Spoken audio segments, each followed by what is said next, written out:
saya mengalami setelah tuntutan berubah menjadi turunkan Bung Karno, adili Bung Karno, itu di lapangan luar biasa. Oh banyak, kalau pengalaman saya pribadi malah yang paling mengerikan saat itu kan. Saat itu saya kira 4 atau 5 hari sebelum pendudukan gedung DPR. Gerakan yang bergerak atas dasar keresahan mahasiswa, masyarakat yang akhirnya bergejolak, berakumulasi untuk akhirnya turun ke jalan pada tanggal 23 dan 24 September.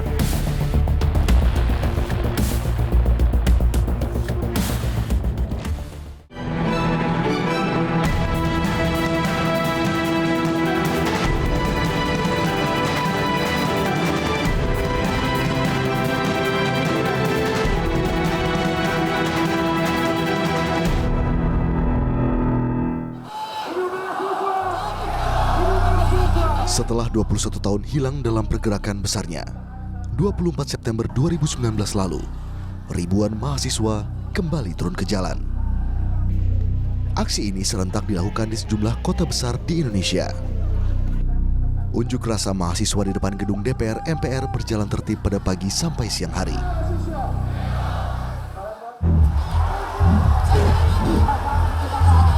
Namun sore hari, kericuan mulai terjadi ketika mahasiswa memaksa masuk ke kompleks parlemen.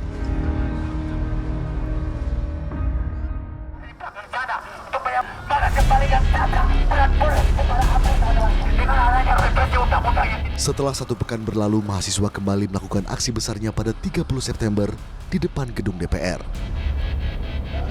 Berbeda dari sebelumnya, kali ini tak hanya pergerakan dari mahasiswa, namun unjuk rasa juga diikuti oleh sejumlah kelompok pelajar se-Jabodetabek. Menilik sejarah perjuangan bangsa, gerakan mahasiswa mampu menjadi pemicu perubahan tatanan kepemerintahan. Suara-suara mahasiswa menuntut perubahan dimulai sekitar tahun 1965. Pergerakan mahasiswa yang kemudian dikenal sebagai Angkatan 66. Pergerakan mahasiswa di masa ini merupakan perjuangan ideologi, perlawanan antara komunisme dan mempertahankan kemurnian Pancasila. Puncak perlawanan dipicu oleh peristiwa 30 September 1965. Berbagai kalangan mahasiswa yang tidak menerimanya membentuk Kesatuan Aksi Mahasiswa Indonesia atau KAMI pada 25 Oktober 1965. Tak hanya persoalan ideologi yang melatar belakangi pergerakan mahasiswa, kondisi ekonomi Indonesia merosot tajam. Terjadi penurunan nilai mata uang dari Rp1.000 menjadi Rp1. Harga-harga kebutuhan pokok melonjak tinggi. Salah satu aktivis Angkatan 66, Fahmi Idris, mengungkapkan alasan gerakan mahasiswa berani turun ke jalan. Yang pertama memicu gerakan itu adalah kondisi ekonomi. Kondisi ekonomi Indonesia ketika itu parah sekali, inflasi berada pada tingkat antara 500-600%, tinggi sekali. Dan hal itu tidak dapat terselesaikan dalam tempo yang cepat. Itu yang pertama. Kedua, sebagaimana kita ketahui, masa-masa 64-65, konflik politik di antara kekuatan politik itu tajam sekali. Situasi konflik politik itu lebih memperparah lagi atau menambah parahnya kondisi ekonomi. Dan terakhir yang menjadi pemicu luar biasa adalah pemberontakan Partai Komunis Indonesia. Selain perbedaan ideologi serta krisis ekonomi, mahasiswa juga menganggap Soekarno mulai menyelewengkan wewenangnya. Dengan mengusung peran sebagai suara rakyat, mahasiswa mendapatkan dukungan besar untuk bergerak. Dalam setiap pergerakan yang mengkritik atau melawan pemerintah, rintangan kerap muncul. Namun upaya pemerintah menekan aksi mahasiswa justru menuai simpati masyarakat. Kekuatan untuk melawan pemerintahan Soekarno pun makin kuat. Pada tanggal 10 Januari 1966, para mahasiswa yang tergabung dalam KAMI menyuarakan Tritura atau Tri Tuntutan Rakyat. Sayangnya, Soekarno tidak mendengarkan tuntutan tersebut. Soekarno justru menyempurnakan Kabinet Dwi Kora atau Kabinet 100 Menteri. Jadi sasaran berikutnya adalah Bung Karno. Begitu. Akibat tidak ada respon yang positif dari pemerintah tentang tuntutan para mahasiswa tadi. Dan itu kemudian situasi menjadi panas dan menjadi keras sekali begitu. Saya mengalami setelah tuntutan berubah menjadi turunkan Bung Karno, adili Bung Karno, itu di lapangan luar biasa. Tanggal 24 Februari 1966, mahasiswa berniat menggagalkan pelantikan kabinet baru. Bentrokan pun tak terelakkan di depan Istana Negara antara pasukan pengawal istana Cakrabirawa dengan mahasiswa. Bentrokan ini menyebabkan Arif Rahman Hakim, mahasiswa Fakultas Kedokteran UI, meninggal dunia. Keesokan harinya, dengan dalih keamanan negara, Soekarno membubarkan KAMI. Mahasiswa tidak tinggal diam. Mereka membentuk Laskar Amanat Penderitaan Rakyat Arif Rahman Hakim. Aksi turun ke jalan pun tetap dilakukan. Setelah itu, setelah gugurnya Arif Rahman Hakim, keluar pengumuman pertama bubarkan KAMI, Kesatuan Aksi Mahasiswa Indonesia, tidak boleh berkumpul lebih dari 5 dan tidak boleh keluar setelah jam 6 sore, jam malam. Itu 1-2 hari saja kita indahkan. Setelah itu kita tidak indahkan sama sekali. Dilarang berkumpul dari 5, kita sekali berkumpul kan itu puluhan ribu itu dan sebagainya. Dilarang keluar jam 6 malam, kita berkeliaran itu jam 8, jam 9 malam dan sebagainya. Jadi tidak mempan itu. Menghadapkan kekerasan, kekuatan kepada mahasiswa, tidak mempan. Tidak mampu lah. Jadi jangan digunakan itu. Dialoglah. Buka pintu dialog, undang. Ya, gerakan mahasiswa namanya ya, tentu punya pikiran-pikiran yang bernilai. Itu landasan pertama kalau kita ingin melihat suatu gerakan mahasiswa. Apalagi satu gerakan yang cukup besar. Pasti mereka mempunyai nilai-nilai yang diperjuangkannya. Seperti juga kami pada tahun 66. Nah, nilai-nilai perjuangan itu yang mesti dan harus didialogkan oleh pemerintah. Gerakan mahasiswa tahun 1966 telah mengantar Indonesia menuju wajah pemerintahan yang baru di bawah Soeharto. Penguasa yang 32 tahun kemudian dijatuhkan juga oleh gerakan mahasiswa. 1998 menjadi tahun kelam bagi Indonesia. Aksi-aksi di jalan raya mulai ramai sejak awal Maret 1998. Sejumlah ruas jalan dipenuhi mahasiswa dan elemen pro-demokrasi lainnya menuntut pemerintah untuk segera melakukan reformasi karena merebaknya praktik korupsi, kolusi, dan nepotisme. Tak hanya itu, negara saat itu juga terseret dalam pusaran krisis moneter. Pergolakan dimotori oleh mahasiswa yang sudah merasakan penderitaan rakyat sebagai jeritan hati nurani mereka. Berlandaskan pada gerakan moral itulah, mahasiswa bergerak. Namun perjalanan mahasiswa untuk berani menyuarakan pendapatnya tidak mudah. Saat itu, pemerintah Orde Baru sangat represif terhadap berbagai aktivitas yang mengkritik pemerintah. Ken Buddha Kusumandaru adalah salah satu aktivis yang ditahan pemerintah menjelang tahun 1998. Namun ia mengungkapkan, aksi mahasiswa pada Mei 1998 harus melewati proses yang cukup panjang. Untuk proses yang langsung masuk 98, itu mulainya dari akhir 96. Dan ketika mereka balik ke kampus itulah kemudian, ya istilahnya gini, satu-satunya ruang perlawanan yang masih ada adalah di kampus. Maka kemudian kawan-kawan itu mulai membangun ininya ya, berkonsentrasi untuk membangkitkan perlawanan tuh dari kampus.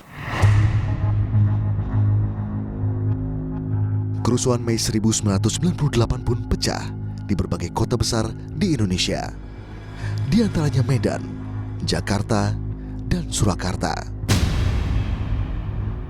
12 Mei 1998 menjadi salah satu aksi yang diingat oleh tonggak sejarah bangsa ini, di mana kala itu aparat menembak 4 mahasiswa Trisakti yang berdemonstrasi secara damai. Sementara itu 13 Mei 1998, mahasiswa dari berbagai perguruan tinggi di Jakarta, Bogor, Tangerang, dan Bekasi datang ke kampus Trisakti untuk menyatakan duka cita. Namun kegiatan tersebut diwarnai kericuhan hingga 15 Mei 1998.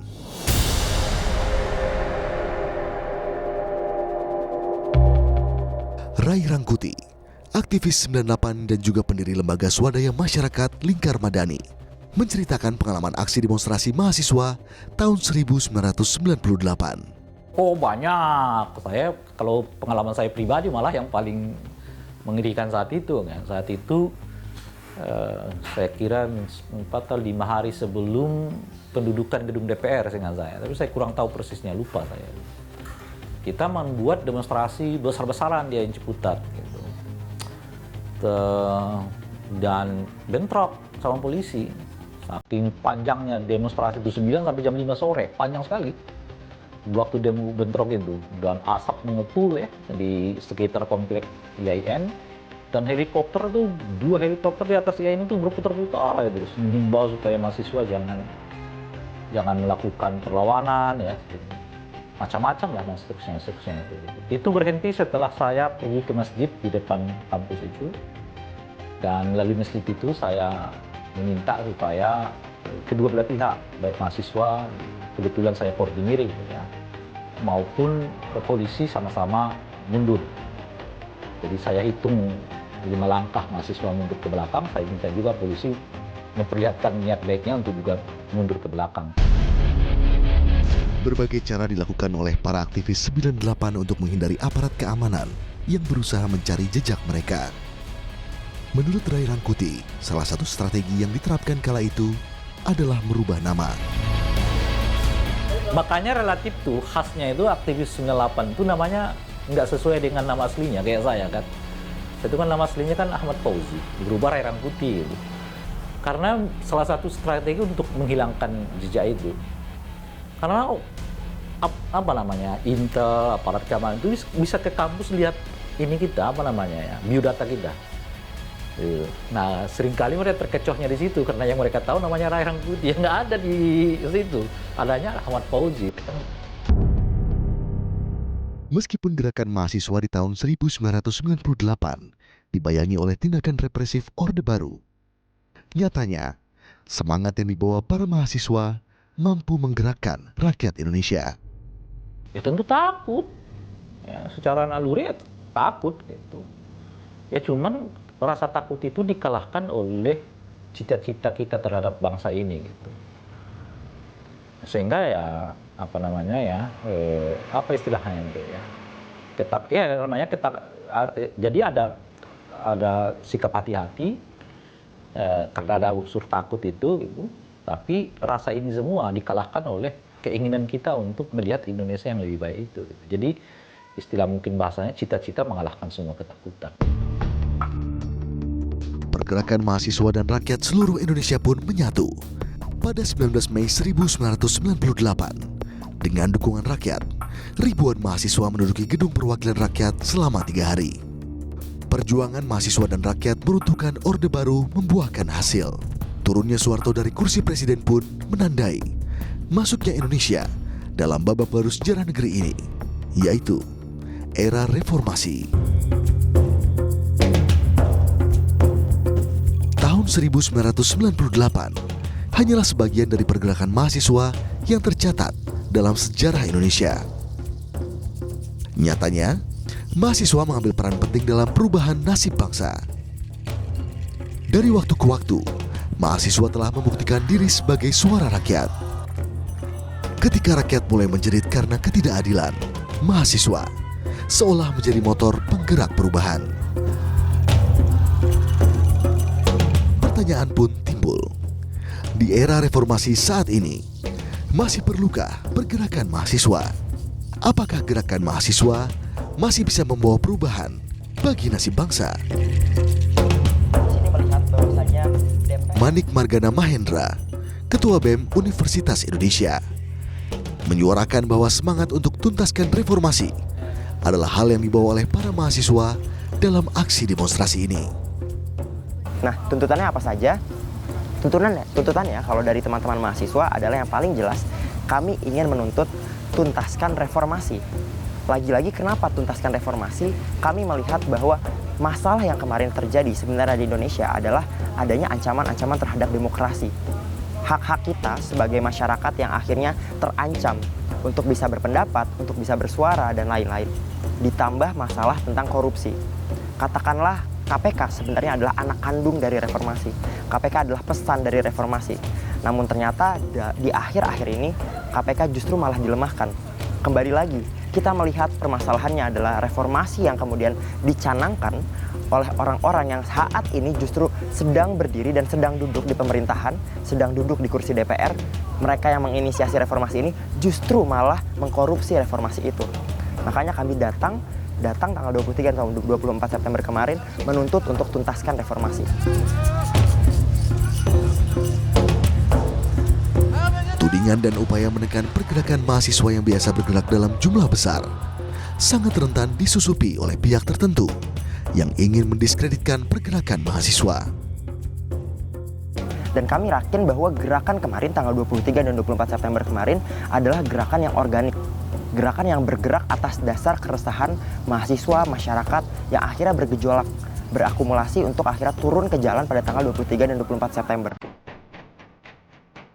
Meski sejumlah pergerakan besar mahasiswa dapat mempengaruhi kebijakan pemerintah, namun menurut aktivis 98 Ken Budha Kusumandaru, mahasiswa harus memiliki strategi untuk ke depan. Gerakan mahasiswa 98 kekurangan utamanya adalah dia jalan sendiri. Jadi ketika Soeharto lengser dan kemudian Habibie mengumumkan pemilu, rakyat memindahkan dukungan dari gerakan mahasiswa gitu ya ke pemilu. Energinya rakyat ke pemilu. Gerakan mahasiswa stranded dia jalan sendiri. Habis 98, habis Soeharto lengser, bisa dibilang gerakan mahasiswa sendirian. Nggak ada lagi buruh yang dukung, nggak ada lagi tani yang dukung gitu ya. Ini sendirian. Dan hanya di kota besar. Nah, sekarang ini apakah gerakan mahasiswa akan bekerja sama gitu ya, secara, kalau istilahku secara organik. Jadi bukan kerjasama sekedar kita ketemu di lapangan gitu ya, tapi memang ketemu. Ini gerakan mahasiswa ketemu dengan gerakan buruh, ketemu dengan gerakan tani, membicarakan Indonesia tahun depan, 5 tahun lagi seperti apa. Ray Rangkuti, pendiri Lembaga Swadaya Masyarakat Lingkar Madani dan juga aktivis 98, menganggap permasalahan terbesar gerakan mahasiswa pasca reformasi adalah stigma gerakan mahasiswa yang dikaitkan dengan politik.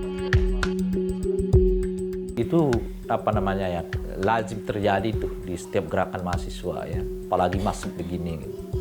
Polanya udah terbaca lah ya sejak dari dulu, kalau nggak bisa dihentikan stigma aja gitu. Nah, cuma oleh karena itu ya saya sarankan kepada kawan-kawan mahasiswa jangan terlalu peduli pada stigma itu. Anda jalan terus dengan keyakinan ya, karena tuntutan Anda melihatnya sederhana. Kalau tuntutan itu benar, itu direspon dengan sangat cepat. Meredam gerakan mahasiswa dengan kekerasan bukan hal yang bijak. Mahasiswa akan tetap bergerak karena memanggul tugas sebagai calon pemimpin bangsa. Mereka mewakili jeritan rakyat. Selama rakyat terpuruk, mahasiswa akan terus bergerak.